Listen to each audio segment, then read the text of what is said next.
Hello friends, in this video I will talk about the Android 10 update of Xiaomi Mi A2 Lite. So let's watch. And friends, before starting the video, subscribe my channel for more tech videos and PUBG Mobile latest hacks.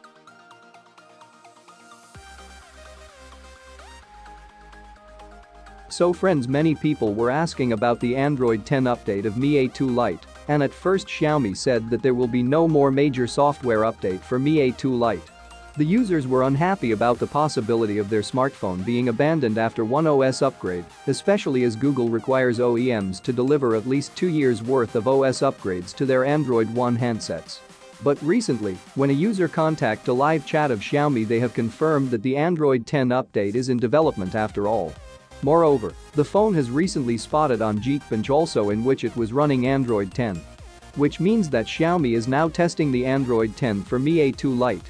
And soon users might get this update. There is no confirmed date yet, but the update rollout in future is confirmed. So friends, this is the latest news regarding Xiaomi Mi A2 Lite. I hope you will like the video, so subscribe my channel for more tech videos. Peace out.